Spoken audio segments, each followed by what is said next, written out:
autor de diversos artigos. Completando agora a mesa, o professor doutor Éder Fernandes Mônica.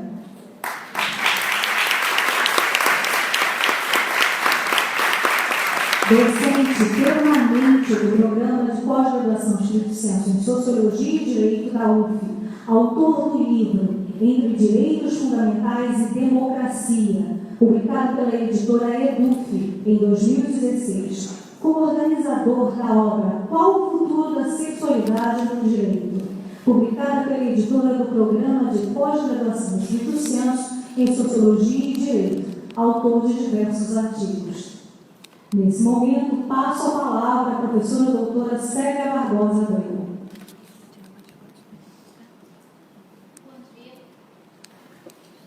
Bom dia. Eu gostaria de agradecer a presença de todos, registrar a presença especialmente de alguns professores, mas se eventualmente os meus óculos, mesmo assim, não me levarem a erro, né? Se eu esqueci de citar alguém, me perdoe desde já.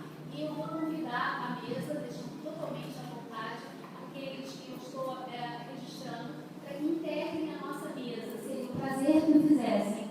Então, eu gostaria de convidar o professor Rogério Dutra, que foi, a matriz, foi o nascimento do programa de Direito Constitucional dessa Faculdade de Direito.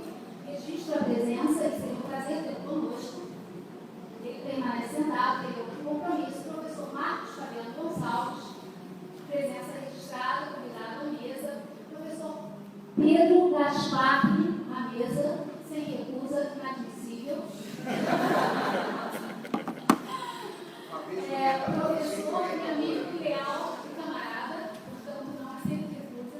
E aqui então as homenagens devidas a todos os professores que, infelizmente, nesse momento eu não tenho registrado e convidado à mesa, porque inclusive temos não só os da UF, mas de outras instituições. Com isso, passo a ter um papel de cerimonialista informal desse momento, sem retirar a palavra da nossa querida Luísa Gomes, extrata da Universidade Santos Mendes, para que ela prossiga os trabalhos cerimoniais decorrentes depois que o professor Paulo Cunha falar. Mas já vou informalmente passar a palavra para o nosso palestrante de hoje, que terá muito a contar sobre a sua experiência como doutrinador, pesquisador, docente, enfim, e tem histórias maravilhosas para nos contar. Uma da China e outra que entrelaça o prêmio Jabuti ao Rio de Janeiro, a cidade maravilhosa, pela qual ele tem um amor no coração. Muito obrigado. Tá bom. Então, muito obrigado, professora Célia. É para mim uma grande honra estar aqui nesta casa. É para mim uma grande honra estar nesta casa. Eu já tinha estado aqui, precisamente neste lugar, há talvez um ano, a dar uma palestra sobre matérias mais relacionadas com questões de segurança, mas dizem que à primeira vez qualquer um cai, mas a segunda tem que se cair por querer. Portanto, o primeiro convite, pode correr bem, pode correr mal. O segundo convite já é um convite a sério. Portanto, este convite é também por mim muito valorizado. Muito obrigado. Vou, talvez, como isto é uma conversa informal, pediram que eu contasse algumas histórias, algumas recordações do meu percurso académico, intelectual, etc. Como é isso, eu vou preparar a minha regra pessoal e vou sentar. Portanto, estamos todos em amena conversa e vou tentar. Eu não fiz uma preparação verdadeiramente desta fala. Vou tentar recordar-me de alguns aspectos que possam ter alguma graça, algum interesse para nós. Talvez, em relação a esta questão, eu deva começar genealogicamente. Devo começar, provavelmente, por gerações anteriores. O meu pai cursou Direito em Coimbra e em Lisboa, num tempo em que o curso de Direito era uma prova terrível. Entravam poucos alunos, muito poucos. Para um país como Portugal, entravam qualquer coisa como 50 alunos em Coimbra e 50 alunos em Lisboa. E desses 50, pouquíssimos chegavam ao final do curso. Imaginem a diferença abissal do que é hoje. Bom, em comparação com o Brasil, qualquer universidadezinha pequenina, aí em qualquer cidade pequena, tem mais do que as pessoas que se formavam todos os anos em Portugal. É, portanto, um curso muito elitista, e olhem uma boa notícia relativamente ao que acontece com as vossas, com as avaliações que se fazem aqui. Lá, os exames eram todos concentrados em poucos dias, 2, 3 dias os exames eram concentrados, e a pessoa era avaliada não semestre a semestre, mas ano a ano. E ou se era aprovado a todas as matérias, ou então tinha que se repetir o ano inteiro. Portanto, bastava, eram 6 matérias, digamos assim, ou se tinha aprovação a todas elas, com provas escritas e depois com provas orais, ou então tinha que se repetir as matérias. E acontecia a alguns estudantes que um ano iam mal em Direito Civil, ficavam repetidos o ano inteiro, tendo que repetir as matérias todas. No ano seguinte, faziam bem Direito Civil, e uma matéria que no ano anterior já tinham passado, por exemplo, História do Direito, aí iam mal. E então tinham que repetir, teoricamente, podiam repetir 5 ou 6 anos, tendo já sido aprovados a todos. Da mesma maneira, não se conseguia chegar ao mestrado. Eu não vou perder muito na pré-história, ainda não era nascido quando isto acontece. E da mesma maneira, quando se chegava ao mestrado, que não se chamava propriamente mestrado, chamava-se 6º ano, só se podia chegar ao 6º ano quem tivesse uma média lá no equivalente aqui a 7 valores. O que não era fácil, não era nada fácil. Ainda quando eu cheguei à universidade, 7 valores era a nota mais alta que era dada aos alunos do primeiro semestre e do segundo semestre. Era raríssimo alguém ter mais de 7 valores. Portanto, os alunos que terminavam os 5 anos de Direito e não tinham mais 7 valores ou mais, não podiam passar para o 6º ano, equivalente ao mestrado. E contava o meu pai que houve um colega que, inconformado com isso, resolveu retomar todo o curso e repetiu as disciplinas que já fez no curso para tentar alcançar os 7 valores. Ele fez 1, 2, 3, 4, 5, não conseguiu 7. E depois fez ao contrário, repetiu 5, 4, 3, 2, 1 e não conseguiu 7.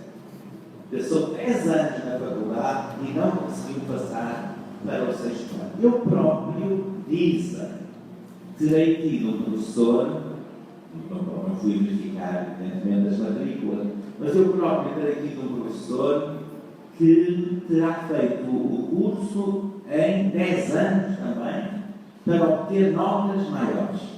E dizia-se que o primeiro ano ele não se submetia a exame, porque o primeiro ano era para estudar as apostilas, os apontamentos, aquilo que lá em Portugal se chama sedentas. E, portanto, aquelas folhas feitas pelos professores, pelos colegas, etc. E o segundo ano era para estudar os tratados, já, os livros, os compêndios, os manuais. Portanto, ele realmente fazia, pelos vistos, fazia isso também assim. Ora bem, isto significa que o mito, a aura que tinha a Faculdade de Direito de Coimbra, onde eu fiz boa parte dos meus estudos, era um mito enorme. E esse mito era reforçado pelo facto de, durante séculos, Coimbra ter sido a única faculdade de Direito e a única universidade de Portugal, e no tempo em que Portugal tinha grandes possessões, colónias, mudou nome, províncias ultramarinas, enfim. Os espanhóis, de vez em quando, e não só os espanhóis, de vez em quando brincam com os portugueses, dizendo os portugueses tiveram um grande império colonial, etc. Mas nós fizemos universidades pela América Latina toda e os portugueses não deixaram universidades. Pois é, parece que existe uma tese de doutorado, que conhecem melhor que eu, que explica que foi essa uma das razões porque hoje a América Latina está cheia de países de língua espanhola e a língua portuguesa existe no Brasil só, unificado. Há quem diga que uma das razões da dispersão política no território que fala espanhol ou castelhano na América, essa dispersão deveu-se às elites intelectuais que em cada universidadezinha feita pelos espanhóis geraram a independência autónoma desses países. Portanto, em certa medida, alguns poderão achar que uma parte, provavelmente só uma parte, da unidade política do Brasil se poderá dever a essa política terrível, centralista, de obrigar todos os brasileiros a ir à Universidade de Coimbra.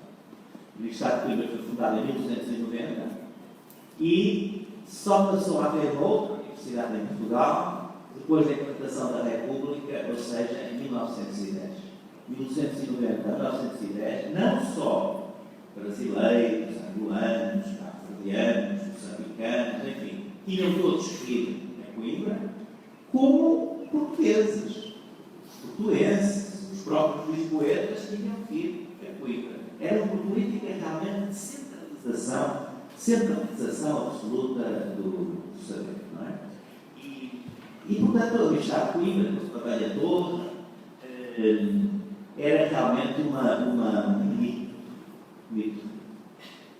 E foi um grande choque quando eu recebi a primeira classificação da disciplina de introdução ao estudo de Direito, eu e todo mundo, porque o grupo de pessoas que entraram nesse ano, já não éramos os 50 que entravam no tempo do meu pai, já éramos qualquer coisa, não sei, 150, não é assim tanto. Os 150 que entramos éramos todos alunos de notas altíssimas. Todos de notas altíssimas.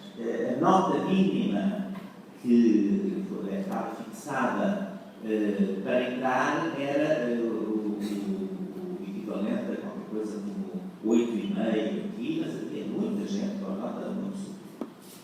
E então foi uma catástrofe, porque só houve 3 pessoas que ficaram aprovadas nesse primeiro teste.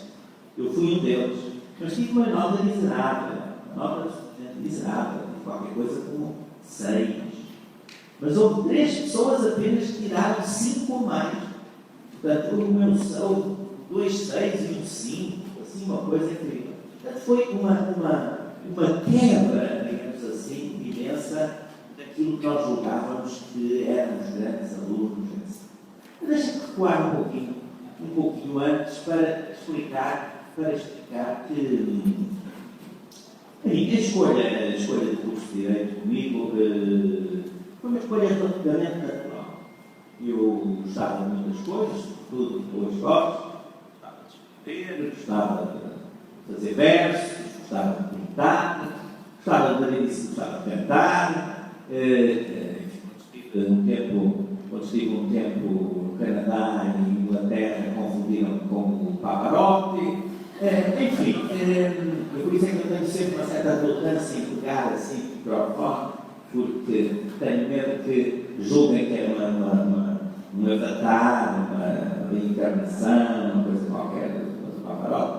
E gostava de fazer muitas coisas, de facto, e quando fiz 15 anos já tinha a ideia de ir para o curso de Direito e simbolicamente cometi um crime contra mim próprio, que foi oferecer todo o meu material de pintura à minha irmã mais nova, que acabou por se tornar professora de Direito Penal. Eu costumo dizer que é um ramo da família que seguiu a vida do crime. E então ofereci todo o meu material de pintura a ela para não ter tentações porque eu ia dedicar-me a fazer o curso médio, no sentido de entrar depois para Direito, não teria extraído com a pintura. Claro que eu, mais tarde, voltei a comprar o material e ainda hoje, todos os sábados que posso, que não tenho aulas de mestrado, todos os sábados vou pintar. Meu hobby aos sábados de manhã é pintura. Mas, como digo, nessa altura, como realmente eu sentia que a vocação para a pintura era uma vocação muito tentadora, da mesma maneira que o Ulisses, não é, colocou o ser nos ouvidos para não ouvir o canto das sereias, eu, para não ter a ser tentado pela pintura, ofereci todo o meu material à minha. Que não o aproveitou, verdadeiramente não o aproveitou. Mas pronto, foi assim uma maneira de me ver livre da tentação. Eu tinha, portanto, a ideia clara de ir para Direito. Porquê? Porque a minha intenção ao ir para Direito era seguir a carreira diplomática. Na altura, em Portugal, o curso que normalmente dava acesso à carreira diplomática era o curso de Direito. Também havia algumas pessoas de letras, mas eram consideradas um pouco candidatos de segunda categoria, erradamente. Mas eu também depois acabei por cursar letras e acabei por cursar pintura também. Vinguei e fui calor 3 vezes. Mas pronto, eu queria ir para a carreira diplomática e por isso fiz um curso de Direito muito tranquilo. Eu desejo a todos, sinceramente, que tenham um curso tão tranquilo como aquele curso de Direito que eu fiz. Fiz um curso de Direito em que não me interessou em estudar nada que não gostasse. Imaginem o que é.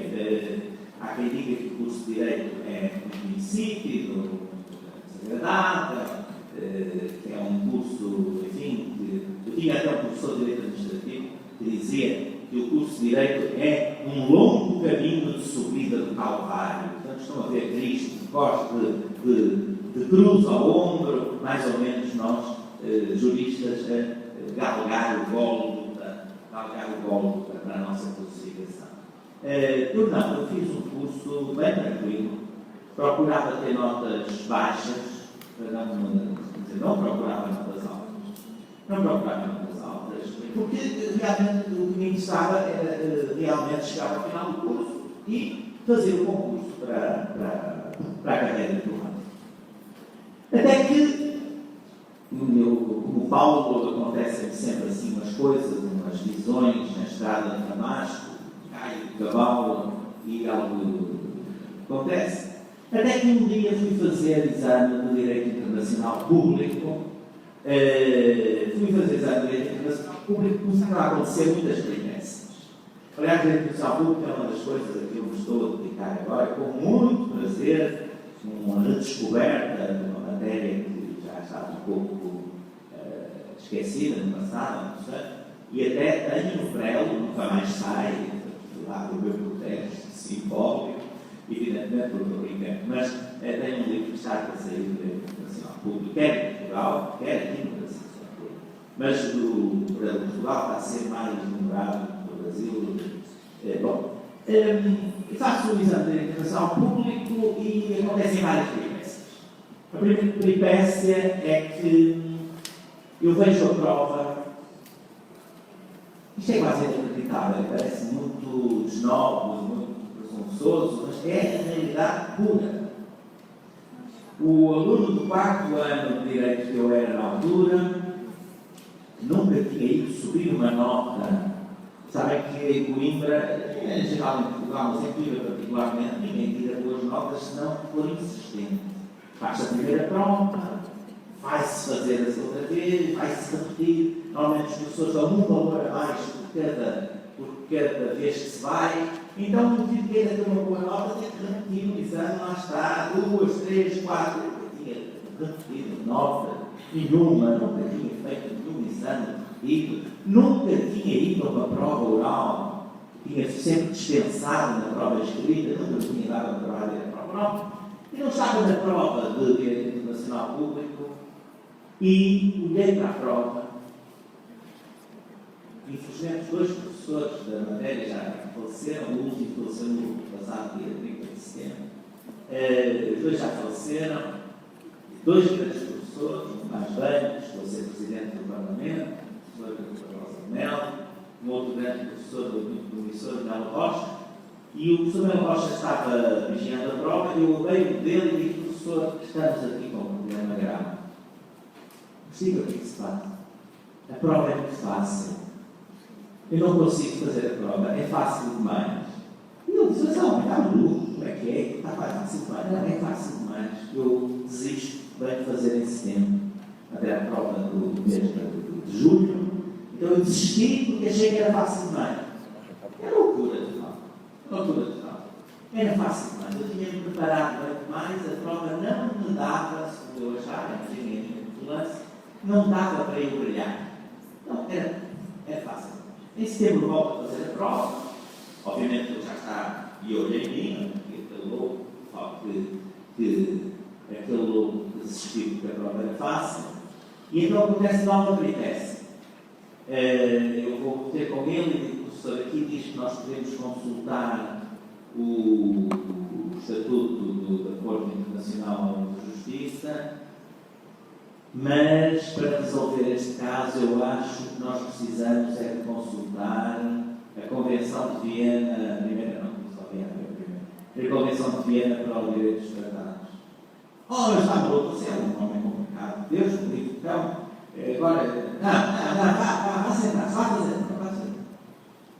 Fui fazer a prova e passados 5 minutos o professor Melo Rocha diz: olha, afinal, aqui o nosso colega lembrou que era bom consultar a Convenção de Viena. Já podem consultar a Convenção de Viena. Eu fiquei todo contente.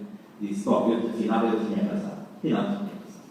E pronto, remeti-me outra vez à vida boémia e fadista de Coimbra, não pensei mais na faculdade. E estava às tantas da manhã num terraço que havia perto da minha casa, em boa conversa com os meus colegas, todos vestidos de capa preta, não é? Nós lá usávamos essas coisas, todos vestidos de capa preta e tal, e aparece uma colega que era muito amiga do professor, e o professor tinha um apelido, ele faleceu, julgo que não é uma ofensa à pessoa falecida, eu não vou dizer, portanto, não vou dizer o apelido, era um apelido simpático, mas sempre assim era um apelido, não é? E um apelido, o fulano manda dizer, era um apelido simpático, não era nada que chocasse, mas pronto, não se vai dizer, de qualquer forma, o fulano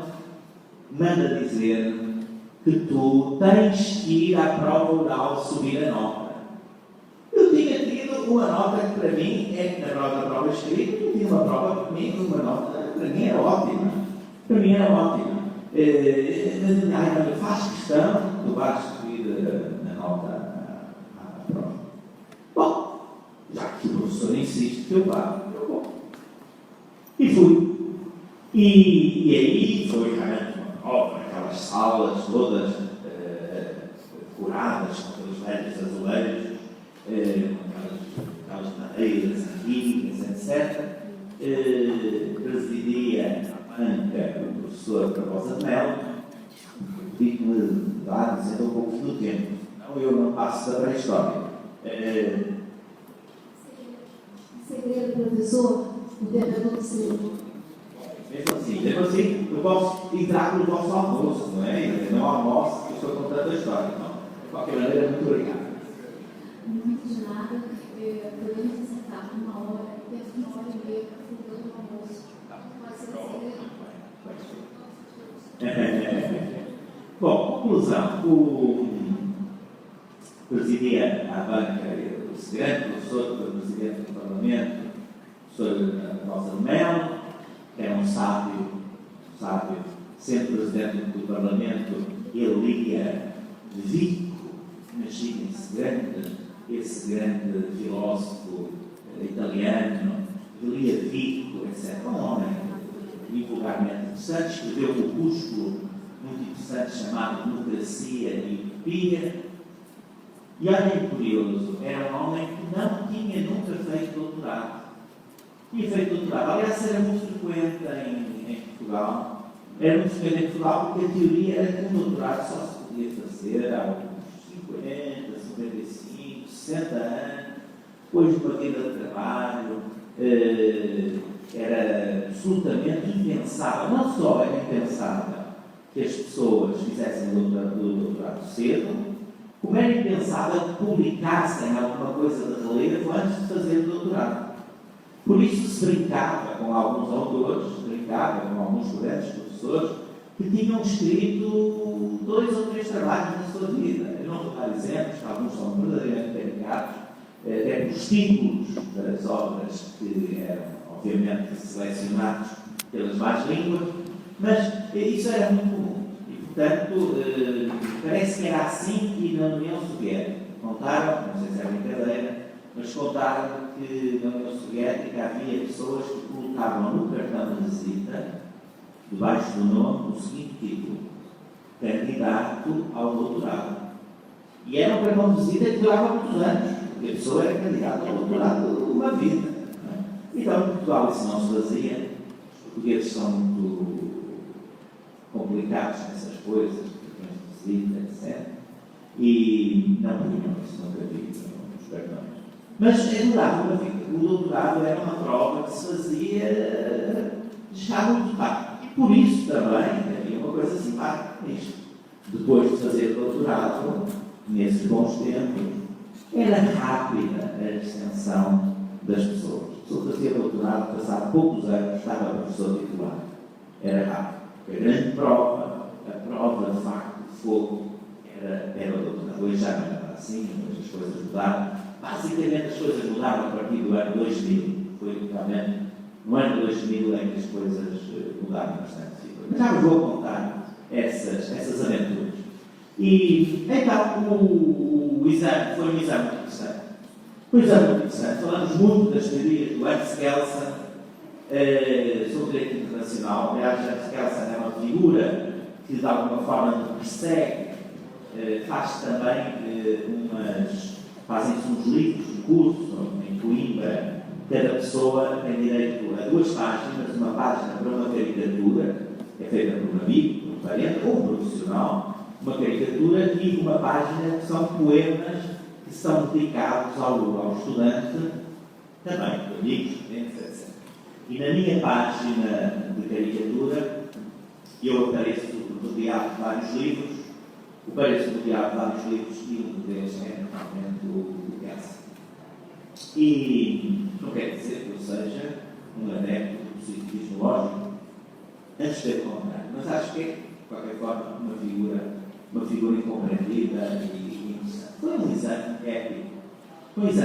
E foi aí que o professor Barbosa de Melo escreveu na ficha, umas fichas lá no currículo em Coimbra, escreveu na ficha uma coisa que a primeira parte, eu não sei se é verdade, a segunda podem comprovar aqui hoje mesmo. A primeira parte, eu não pronuncio sobre isso, ele escreveu assim: inteligente e culto. Isto eu não sei. Agora, a última, podem avaliar por vós. Mas um tanto expressivo. Eu muito visto que, enfim, dá conta das várias histórias dispersas, perde-se, mas um tanto expressivo. Então, eu passei para o grande arquivo como inteligente e culto, mas um tanto expressivo. Olha, isso, confesso, mesmo o tanto expressivo, para mim, é uma coisa de glória. Eu gosto de ser expressivo. Gosto mesmo de ser expressivo. E acho que não vou curar disso nunca mais. Vou fazer algo de ser realmente expressivo. Porque, enfim, acredito que, ao ser expressivo, nós acabamos por andar por vários lugares. E se fôssemos lineares, chegávamos mais perto, chegávamos mais longe, mas não víamos tantas mensagens.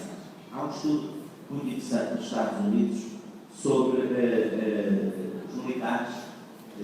Eu não li, disseram, acredito que existe, um estudo sobre a carreira dos militares nos Estados Unidos.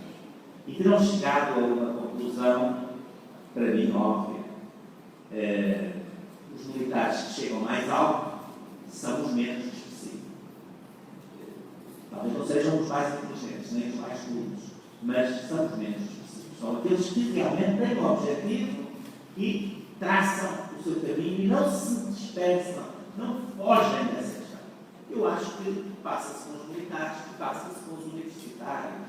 Eu conheço colegas brilhantíssimos que realmente não fizeram as suas carreiras ou ficaram para trás, porque de facto não souberam cortar as asas todas que tinham, tinham asas demais, e não cortaram as asas todas para ficar só com aquelas necessárias para fazer direitinho, o mestrado, o doutorado, a docência, o sentido.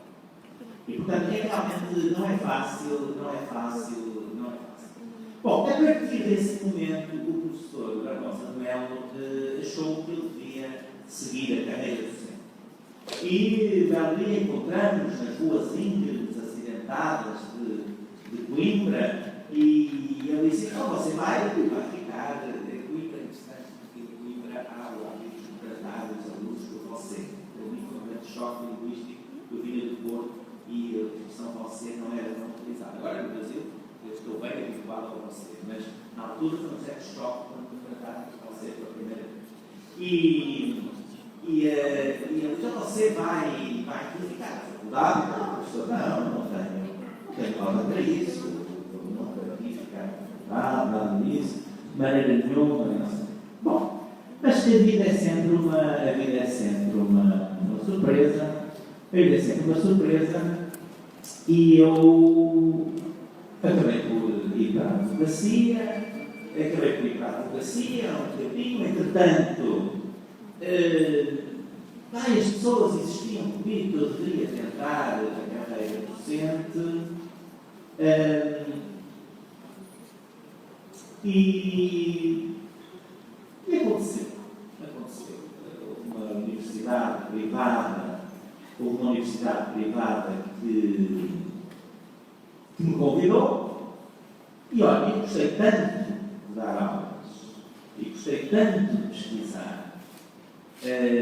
Na altura eu tinha aulas apenas nesta universidade privada, apenas das 2 às 6 da tarde, sexta-feira.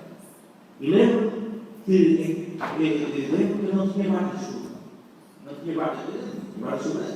que eu fosse tão pobre que não tivesse nem para comprar guarda-chuva, mas não tinha dado para comprar guarda-chuva, e lembro que durante todo esse ano não choveu em nenhuma sexta-feira em que eu fui dar aula. Mas tinha a colaboração de São Pedro, todo esse santo ano em que eu dava aulas às sexta-feira à tarde, nunca choveu. Portanto, não precisei comprar guarda-chuva durante esse ano.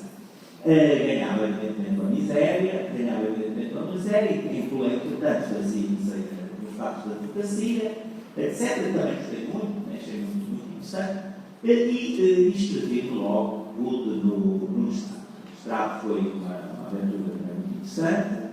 Eu comecei a escrever livros no mestrado. Do meu mestrado saíram 3 obras, uma delas 5 volumes. Não foi longo, mas no mestrado realmente o primeiro paper que eu tive que apresentar na cadeira de Direito Administrativo transformei-o logo no meu primeiro livro, um livro sobre procedimento administrativo, que foi o primeiro livro sobre a matéria que saiu em Portugal. Havia aqui no Brasil um livro do professor Alberto Xavier, português, mas o primeiro livro realmente em Portugal, procedimento administrativo, foi meu. E foi a evolução de um paper que eu apresentei ao Dr. Canutilho, que foi meu professor, curiosamente, de Direito Administrativo do mestrado. Depois, em Direito Constitucional, também acabei por escrever a própria tese em Direito Constitucional, e escrevi em História do Direito, que era a cadeira de opção, escrevi uma história em colaboração, mas foi uma colaboração em que eu fiz a maior parte do trabalho, para nós. Fiz em colaboração como historiador, fiz a história da Faculdade de Direito de Coimbra em 5 volumes, 5 grossos volumes encadernados, edição de luxo, etc. Estava-se nas vésperas da comemoração centenária da Universidade, e fiz isso. Bom, e a partir daí não parei. Embora tenha havido uma história curiosa, que foi como eu decididamente comecei a transformar no mundo industrial de produção bibliográfica. Eu tinha entrado realmente a dar aulas. A primeira disciplina que veio foi uma disciplina de matriz francesa, uma disciplina com um nome que vinha de França, uma disciplina que ninguém olhando para mim acredita que eu alguma vez lecionei, mas de facto lecionei. Coisa chamada Quadros Institucionais da Vida Económica. Não sei se alguma vez existiu essa disciplina. Era uma disciplina que existia em França, que foi importada, Quadros Institucionais da Vida Económica. Essa disciplina era regida por um grande professor que esteve aqui exilado no Brasil um tempo, depois sucedeu um outro grande professor que depois decidiu que a sua vocação era a advocacia, e eu entrei coadjuvando esse segundo professor, mas ainda com o manual do outro velho professor. E o que é que acontecia? Acontecia que naturalmente as pessoas têm a sua idiosincrasia própria, e o professor que eu estava a coadjuvar, de vez em quando, fazia algumas críticas ao manual, mas muito suaves e muito respeitosas. Algumas críticas ao manual do outro professor mais velho, que tinha feito o manual. Bom, aconteceu, a certa altura, uma cisão nas universidades, uma cisão nas universidades, e eu, com 20 e poucos anos, ainda sem mestrado feito, acabei por ser catapultado para as aulas teóricas de urgência completa dessa disciplina, porque o outro professor, quem eu era assistente, resolveu mudar de universidade. E mais tarde, a seguir, até pensar nisso. Então fiquei menino, mas o velho professor, ao pôr do livro, veio ter comigo, e num ar ríspido, eu mal conhecia, num ar ríspido, tinha sido ministro do governo do Estado Novo, e ele, num ar ríspido, disse-me, não disse, o menino está proibido, mas quase, o menino está proibido de, não disse, mas está proibido, eu falei há pouco de meninas, doutor, está proibido de usar o meu livro. Eu acredito que ele tinha chegado aos ouvidos, provavelmente, e o outro professor fazia algumas críticas ao livro dele, faria algumas críticas ao livro dele. E, portanto, nenhum dos doutores eu tive essa intimação. Faz favor, escrever um livro para a matéria, faça um manual, porque o meu livro não pode usar. Bom, a verdade é que eu demorei uns meses e aliás, esse livro também está aplicado. E a partir daí ganhei o vício. Mais tarde, nessa mesma universidade, contactei com um vice-reitor que era economista, que era um homem muito elegante, sobretudo um homem muito elegante, um trato muito fino, e que dizia: eu jamais dei uma disciplina que não tivesse escrito um manual para ela. E até o dia consultou-me mais. Ele escrevia o manual à medida. Escrevia o manual à medida que dava as aulas. E escrevia as aulas imediatamente antes de as dar. E dizia uma coisa que se fosse hoje, não sei se foi muito bem visto pelas direções universitárias. Ele dizia: se eu por acaso algum dia não conseguia escrever aula antes e dava a aula aos alunos antes de dar, se eu não conseguia, eu faltava. Eu preferia faltar à aula do que não ter a aula escrita, preparada para dar aos alunos. Imaginem como era a universidade noutros tempos. Bom, a verdade é que eu não fazia isso, mas fiz sempre realmente, praticamente todas as disciplinas que lecionei, escrevi. Fiz realmente muita coisa. A certa altura do mestrado corre tão bem que eu acabei de tomar uma decisão, talvez errada, que foi abandonar a advocacia para me dedicar integralmente à docência. E então, de facto, abandonei a advocacia, tornei-me professor a tempo inteiro. A breve trecho, comecei a ser convidado para universidades públicas. Durante bastante tempo acumulei universidades públicas com universidades privadas. Isso é toda uma outra história que não interessa assim tanto, tem mais questões laborais, administrativas, etc. Na fase mais final, mais última, eu voltei a ser, digamos, uma exclusividade agora das universidades públicas.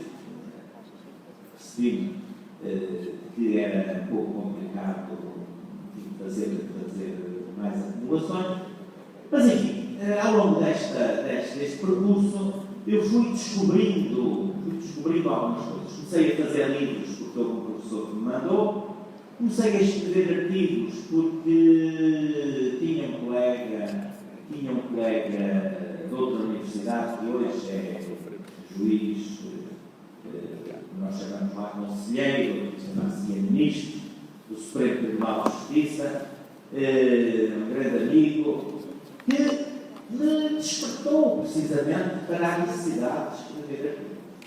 Olha que coisa interessante, uma pessoa faz a sua graduação toda sem se aperceber da necessidade de escrever. Eu lembro-me, contudo, que houve um dia, ali na Praça da República, em Coimbra, eu estava no meu quinto ano de Direito, meu último ano de Direito, e eu estava a refletir e disse assim, olha que coisa terrível, eu estou no quinto ano de Direito e ainda não descobri nada de novo. Isto tem que acabar rapidamente. Eu tenho que descobrir qualquer coisa. Estou aqui, este lá de 5 anos, ainda não descobri nada. Não é possível, não é possível.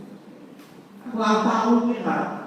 Lembro-me perfeitamente dessa situação. Claro que os meus anjos ouviram e a partir daí eu descubro coisas todos os dias e até às vezes não queria descobrir tantas porque isso me obriga a trabalhar muito, não é?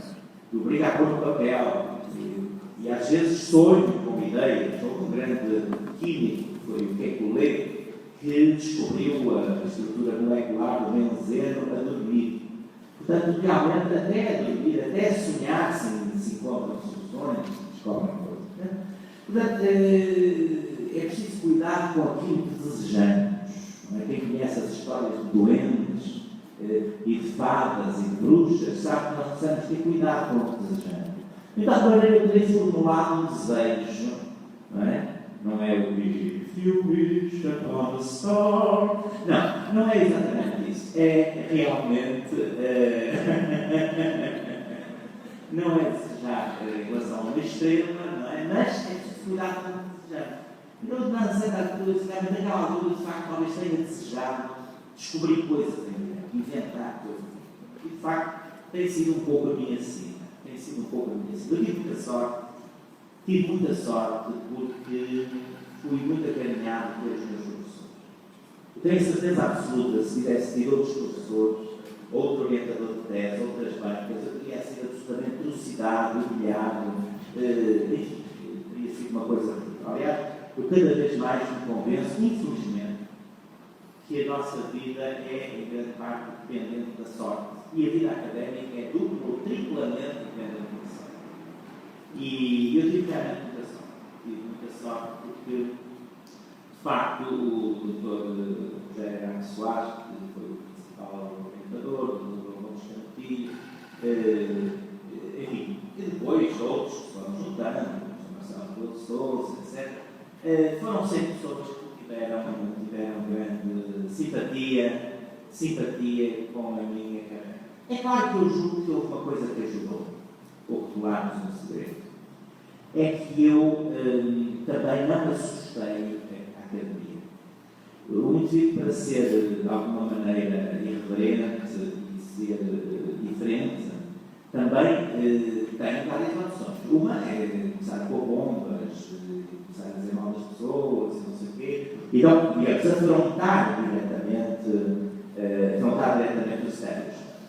Ou então tem a forma de ser, como dizia o meu orientador francês, suave e terno, em modo forte e terno. Não é? Tem que ser suave na forma, mas forte na substância. Mas uma pessoa tem que ser realmente convicto, com substância, forte na substância, mas não necessita de ser dado nem iconoclasta na forma. Então, eu, primeiro, sempre fui muito cumpridor de tudo que era regulamento, de tudo que era vénias e coisas assim, e fazia, e faço, ainda hoje faço, com toda a sinceridade. Isso também ajudou muito.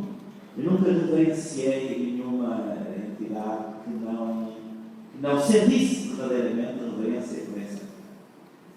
Aliás, outro dia alguém comentou, achei muita graça, que eu conhecia em uma alta personalidade, não vou dizer quem é, e alguém comentava, mas tratou tudo para tudo, igual para igual, como é que é possível? E tal, as pessoas ficaram muito impressionadas. Pronto, não foi menos respeito, agora não foi subserviência.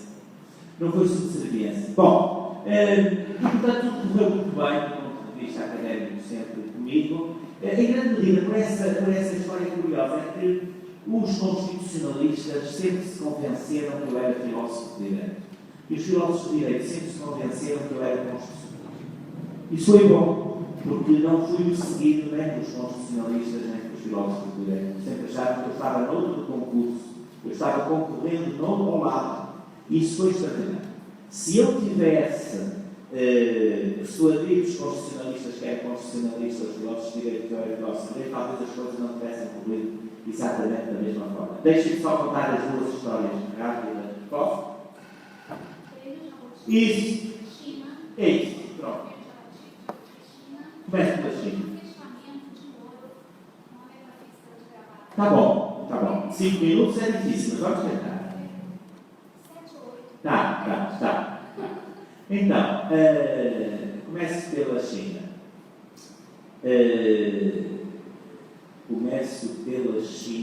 Mas a China é o problema da tradução, não é? A China é o problema da tradução. Não, eu tenho um livro publicado na China, em chinês. Aliás, vou agora à China no próximo ano e fazer umas fotos de desenho. E então, esse livro chinês, o curioso desse livro é que eles na China realmente não se atreveram a traduzir a palavra direito.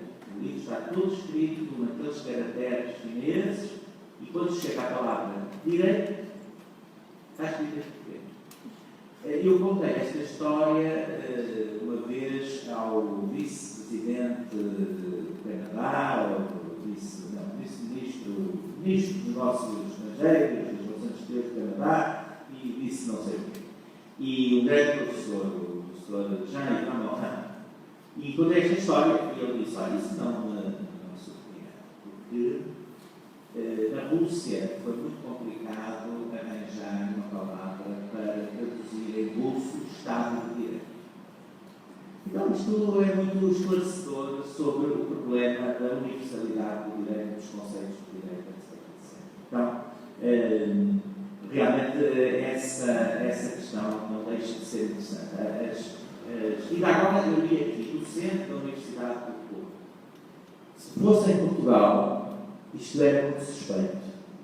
E eu, aliás, sorri interiormente e disse, olha, que é a diversidade cultural e a sensibilidade diferente às palavras.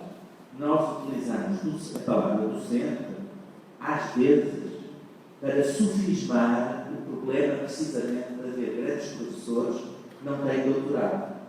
Então, aquilo que nós chamamos, não podemos chamar professor, porque eles, em rigor, não são professores ainda, então chamamos docentes.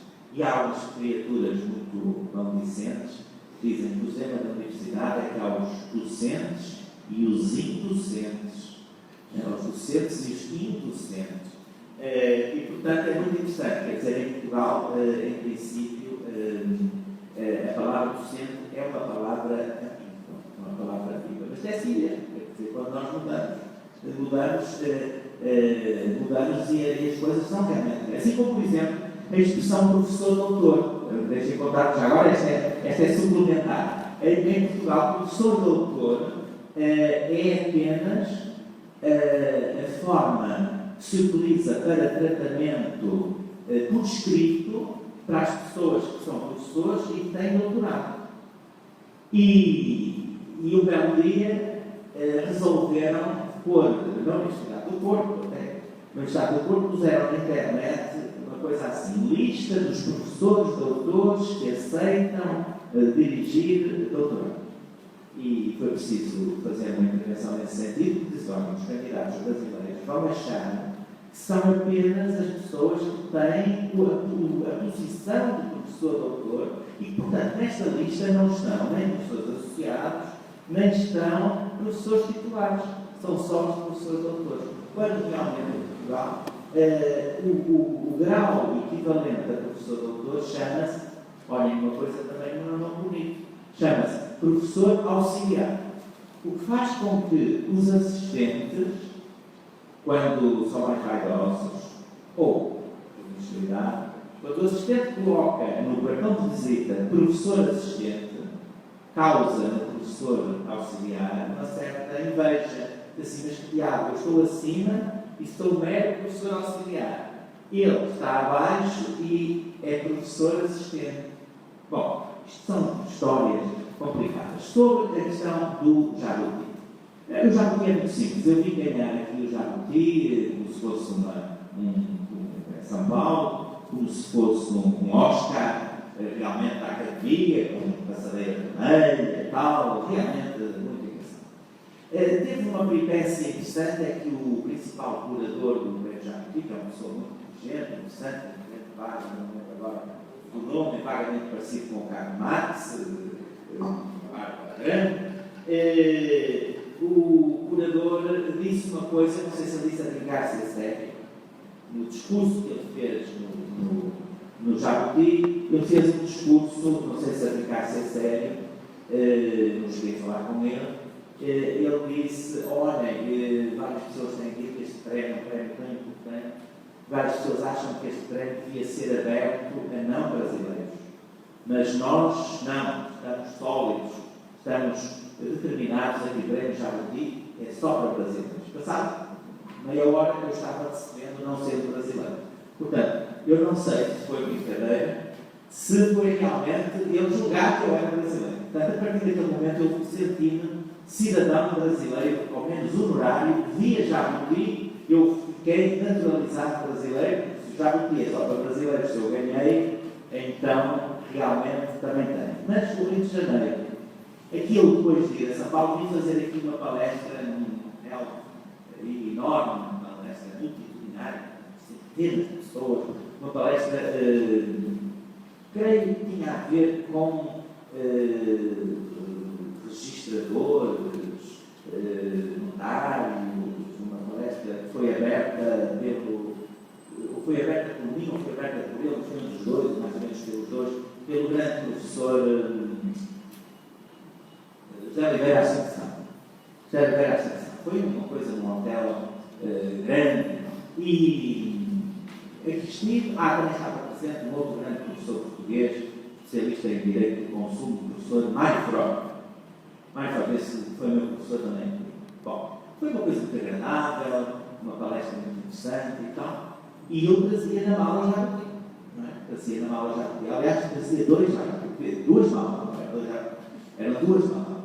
E aconteceu uma confusão no trânsito e eu cheguei tarde ao avião para ir para Portugal. Era um voo direto aqui do Rio de Janeiro para o Porto. E olhem como tudo isto tem qualquer coisa de mágico. Eu estava fazendo as malas e olho para o Jabuti e tal, e vou colocar esta mala. E coloquei o Jabuti na mala. Falei assim, não, acho que tem melhor. E coloquei na outra. Pronto, com a trabalhação toda, perdeu-se para sempre uma das malas. Felizmente, aquela que não tinha nada. Mas eu tive uma intuição e mudei o Jabuti de mala e ele chegou são e salvo, mas uma das malas perdeu-se para sempre e recebi uma indemnização irrisória tratado, mas tem graça que realmente o Jacques esteve quase a ser perdido alguns entre o Rio de Janeiro e o Porto, não sei onde, teve quase. Uma parte da mala desapareceu, uma mala desapareceu. E qual era a última? Bom, isso é por causa do Afonso Romano de Santana, que escreveu uma crónica que se chamava Metafísica da Barba.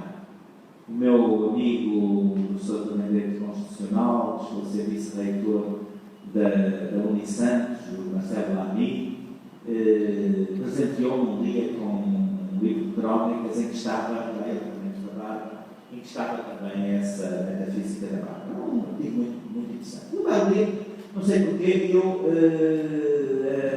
achei que devia escrever um artigo Metafísica da Gravata. Quer dizer que os tais 100 e não sei quantos livros que eu escrevi, os tais 500 e tal artigos que eu escrevi, talvez um dos escritos mais celebrados, que eu recebi mais cumprimentos, foi essa laudazinha, uma tirinha que eu escrevi na folha final de um diário da minha cidade, chamado realmente Metafísica da Gravata. Não, é um relato de várias histórias que aconteceram comigo sobre Gravata. Por exemplo, aqui, eu não sei se falo disso, já não lembro exatamente quais as histórias que estão no artigo. Mas lembro que há uma aqui no Rio de Janeiro também, que eu fui dar uma palestra precisamente à Universidade Federal do Rio de Janeiro e na Faculdade de Educação da Universidade Federal do Rio de Janeiro, e aí deram um conselho simétrico, já me lembrei da Fundação, simétrico àquilo que eu recebi no Recife quando fui palestrar à Fundação Joaquim Nabuco. Na Fundação Joaquim Nabuco disseram, por favor, leve gravata. E aqui na Faculdade de Educação disseram assim, por favor, não leve gravata. Portanto, isto é muito interessante, quando as pessoas às vezes fazem ideias, não é um assunto que me interessa muito, as pessoas fazem ideias clichês sobre os países. Imagine uma pessoa que só tivesse ido à Joaquim Nabuco e fosse voltar para a Europa, olha, lá no Brasil, toda a gente obriga a levar gravata. Outra pessoa que só tivesse ido à Faculdade de Educação no Brasil, mandam-nos não usar gravata. As generalizações que se fazem nos países pelas experiências diferentes que as pessoas têm. Não, mas talvez a mais interessante, não vou demorar, vou selecionar apenas uma, a mais interessante das histórias sobre gravatas que me aconteceram foi realmente uma que aconteceu na Suécia, em que era um grande prédio, tinha um bar, na altura era muito falado, uma construção arquitetónica muito polémica, etc. Um grupo de pessoas que fomos lá, tive que marcar presença para dizermos que podíamos ter ido ao tal Clube 7 em Oslo. E fomos barrados na porta por um gorila enorme, fardado, que disse, só entra quem usa a gravata.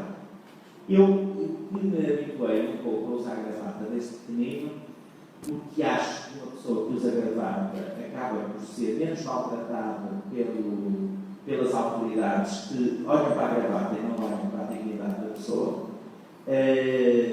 Então, uma espécie de proteção, não é? Assisti uma palestra de um senhor chamado Gerard Vincent, de Ciência Política, que dizia, se você tiver uma manifestação de extrema esquerda, mas usar a Legião d'Honneur, nenhum policial vai bater em você. Então, a gravata é uma espécie de Legião d'Honneur 2. Mas já que eu não tenho Legião d'Honneur, tenho gravata. Então, eu conseguia entrar com gravata e conseguia entrar com o ferro. Mas o meu colega mais próximo, que era jornalista, não trazia gravata. Mas, como sabem, quem não tem cão, caça com gato. E ele virou-se, tirou o cinto, fez o nó da gravata com o cinto e perguntou para o gorila, então agora posso entrar ou não? E como há uma coisa chamada positivismo jurídico, Uma definição de gravata é de uma fita de tecido, o ledo de cabedal, não sei o quê, com um determinado nome e tal, era uma gravata. Embora tivesse sido um cinto. Então eu deixou brincar. Olhem como é importante tornear a lei através das suas próprias deficiências, não é? Bom, havia muita coisa para vos contar, mas eu não quero usar a vossa paciência e dos melhores adágios que eu aprendi quando fiz doutorado em Paris é qu'il y a peu, infelizmente não consegui aprender muito isso. Quem mais sintetiza é aquele, quem melhor sintetiza é aquele que consegue provar melhor. Isso também é bom para o tribunal. Tem que sintetizar para provar. Não consegui sintetizar, mas acho que da minha parte foi uma boa conversa. Muito obrigado.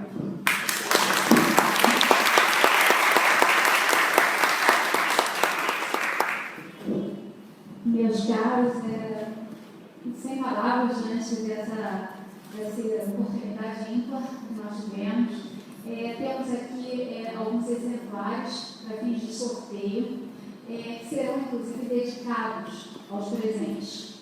O dedicar agora se torna ímpar também, porque temos um exemplar para a parte da tarde e um para agora, que é justamente da obra Prêmio Jabuti,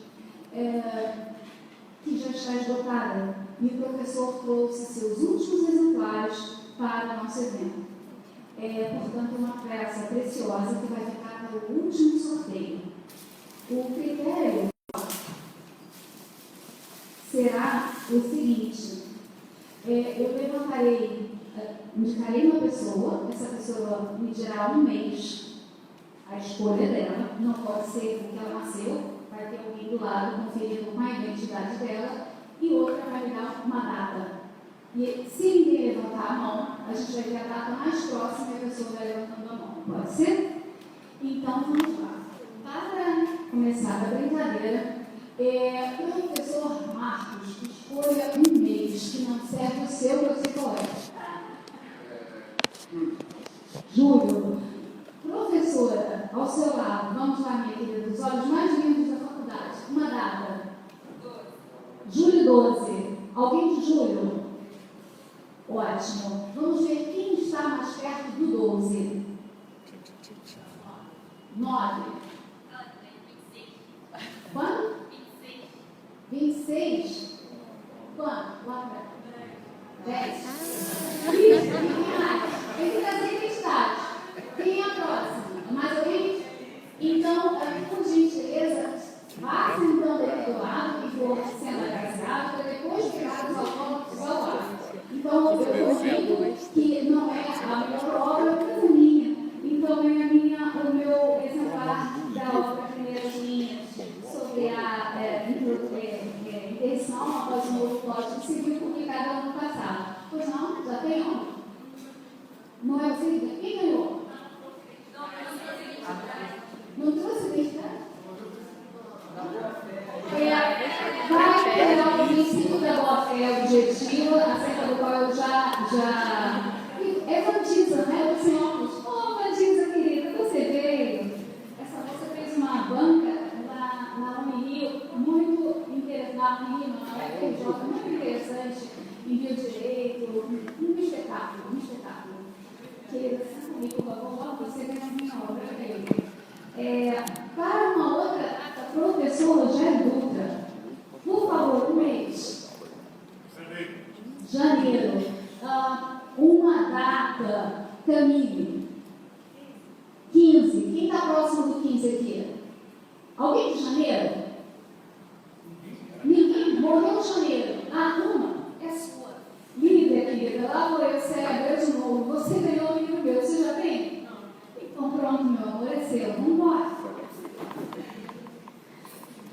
Então, ganhando, quem ganhar, senta lá para depois vir e a mesa pegar o respectivo autógrafo dedicado a vocês. São obras dedicadas. Que alegria. Agora, a gente tem uma preciosidade aqui também, que é da professora Élia Fernandes.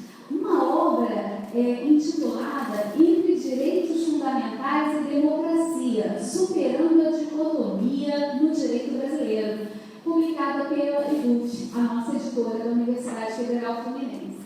Éder, você é melhor do que ninguém. Mês? Fevereiro. Carnaval. Setembro. Data? 30. Ué.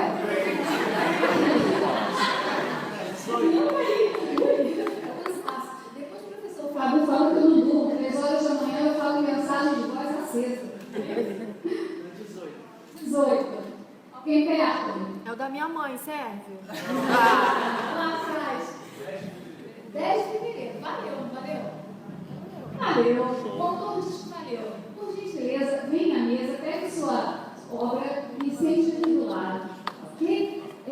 Vamos para o segundo exemplar do professor Éder, da mesma obra, Entre Direitos Fundamentais e Democracia, da EDUF. E aí, professor Éder, eu passo a bola da brincadeira para o professor Fábio. Enquanto a gente for passando as obras dos autores, vejam que elas estão sendo lá mostradas no telão para que vocês vejam o trabalho, o autor, enfim, tem respirados que essa obra pode trazer. Um mês, Fábio. Outubro é meu mês, Libra. Vamos lá. Uma data, não falha minha. 15. Quase, eu vou levantar a mão, hein? Mas eu já sei a hora. Quanto, querida? 10? E? 12. Quem superou? Quanto? Pulou. Já levou. 12. Por favor, aproxime-se, minha querida. Da faculdade, hein? Olha só. Vai vir agora, Luiz. Portanto, já vem com essa sorrisão, ainda dá um sorriso. Um negócio espetacular. Não, querida, volta cá. A parte da brincadeira vem pra cá. Isso, vem pra cá. Senta aqui. E aí depois vocês vão vir, vai ficar tudo dentro essa aqui, sendo nos próximos minutos a obra do professor Paulo. A gente vai sortear uma só na parte da tarde. Agora, a obra Integração Regional na América Latina, o papel do Estado nas políticas públicas para o desenvolvimento, os direitos humanos e sociais e uma estratégia Sul-Sul. É uma obra com vários organizadores, dentre eles Sérgio Luiz Pinheiro Santana, que é um dos coordenadores acadêmicos de GT, ou seja, ele é um dos coordenadores acadêmicos do e-book número 6, volume 6, da coleção Escritos Menores sobre Direitos Fundamentais, lançada para esse seminário. O professor Sérgio Santana deixou 2 exemplares para sorteio. Professor Paulo, vamos brincar. Um mês da sua preferência. Um mês. Uma data, um mês. Novembro. E uma data?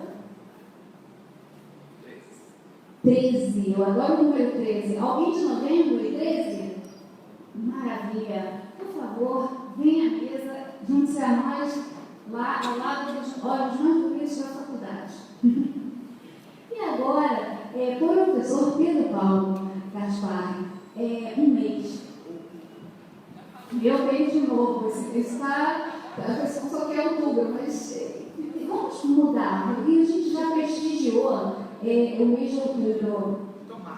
Março ninguém foi. Olha, vai ter briga. Calma, tem a data, Pedro não sabe as datas. 14. Quem está mais próximo? 17. Qual é a sua data? Não estou brincando, o meu é 16. Peraí, agora fiquei confusa. 16, 14, 10, qual foi a data? Ele falou 14. 16, 17, 10 é 16. Quem é o 16? Não, mas eu passo. Você passa? É o tema, não é a sua pesquisa. Então,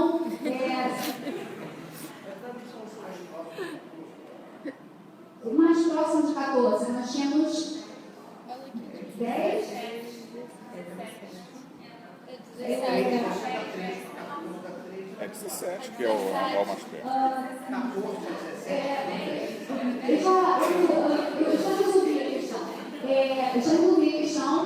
Uma é agraciada com essa obra de direção do meu grupo de pesquisa e a outra vai ser agraciada com uma outra obra minha que não possui. Tá certo? Então vamos tirar uma paroímpar depois, quem ganhar leva. Tá certo? Então as duas cabeças segurando aqui, tirem um paroímpar, tá bom? Não, acho que é dedicatória. Ah, não, essa não tem dedicatória, me perdoe. Porque o professor Sérgio não está aqui, essa não vai ser dedicada. Então eu me desculpo porque o professor Sérgio não está presente, muito embora ele possa estar na parte da tarde e poderá ser dedicada. Então, não sei, você pode já pegar então, Bíblia, você vai assistir uma paroímpa e depois eu dou uma obra para vocês. E agora o momento mais aguardado, que é o sorteio da obra esgotada, né, do professor Paulo Cunha, e que foi o Prêmio Jabuti, Direito Constitucional Geral, uma perspectiva luso-brasileira. Professor Paulo, que inclusive já reservou para todos os professores aqui dessa mesa e aqueles que eu registrei presença, da UF, especialmente o professor Rogério Dutra, que criou o doutorado, o mestrado de Constitucional, e o professor Marcos Fabiano, que já reservou 2 obras, os professores que estavam presentes, e o professor Éder, o professor Fábio, então eu tenho só essa obra aqui. E aí a gente vai fazer o sorteio, eu vou voltar a palavra para o professor Paulo, de voz própria, fazer o sorteio. Então, mês e outra vez, não é? Mês e dia. Então, ainda não falamos do mês de junho, pois não? Junho, pode ser, não é? Junho, 7 de junho.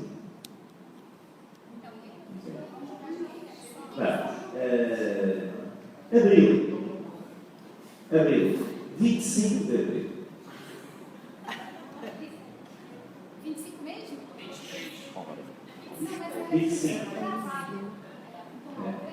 Pronto. As datas serão verificadas. Não, é o princípio da prova. 25 de abril, voltamos os escravos. Professor. Ah, os escravos.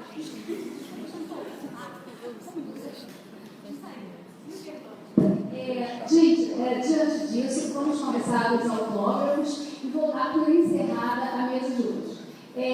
Peço desculpas por qualquer coisa, agradeço muitíssimo a compreensão. Vamos fazer pequenas dedicatórias rápidas, porque eu vou sair para o almoço com o professor e na parte da tarde ele nos brindará com a sua presença no debate, dará a sua visão internacional do momento político que nós estamos vivendo.